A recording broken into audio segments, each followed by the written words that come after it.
ভাই প্রথমে লাইন দিলেন এখানে না, লাইন দেওয়ার পরে এই নিচে কি সার্কিট ব্রেকার কোড লাগালাম, হ্যাঁ লাগানোর পরে সার্কিট ব্রেকার উপর দিয়ে তুললাম, সার্কিট ব্রেকার চালু করলাম। হ্যাঁ তারপরে মেইন সুইচ, এটা মেইন সুইচ বলেন। এটা মেইন সুইচ, এটা হিটারের সুইচটা। হিটার সুইচ কোনটা? হ্যাঁ আর হলো কুলিং ফ্যান, এই বাতাসটা। এখানে বাতাস দিলে কি সুবিধা?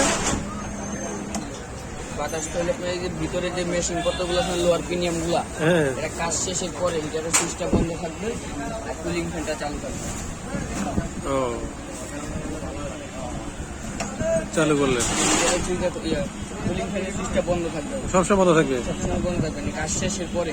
কাজ শেষের পরে কুলিং হিটারের সুইচটা বন্ধ করে দিলে কুলিং ফ্যানটা চালু থাকবে। দিয়ে দেবো, ভিতরের পার্টগুলো যেটা আছে ঠান্ডা হবে। ঠান্ডা হওয়ার জন্য কয় মিনিট দিয়ে রাখবো? 5-7 মিনিট 10 মিনিট আচ্ছা ঠিক আছে। নষ্ট হওয়ার কোনো চান্স থাকবে না।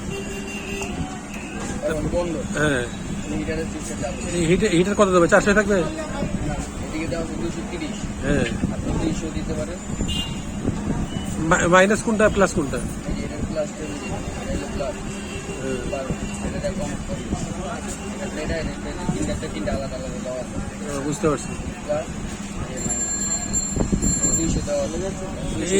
এটা হিট করে এরকম করে করলে যে এটা যে আছে না, এটাকে ইয়ে মতো করতে, মানে এটা দেন একটা করেন। করতে দিই হিটটা উঠে নেই, হিটে এখন উঠে নেই 110 11 200 হিট উঠবে বা 180 উঠলে তারপরে দেবো। তারপর দেওয়া হবে। আর ইমার্জেন্সি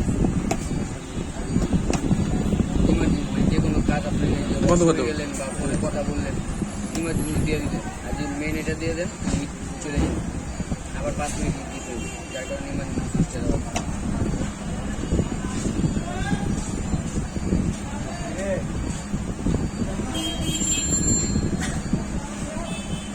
এটা ঠিক আছে যে এটা, প্রেশার পলিগুলো ফিলিং হয় না, হ্যাঁ পলিগুলো গরম হয়, গরম না মানে টাইট দেন প্রেশার হয় এটা, বুঝতে পারছি। এটার কি কাজ? এই স্পিড হ্যাঁ দ্রুত কাজ করতে ও হবে। দ্রুত কাজ, স্পিড ওটা না? ওকে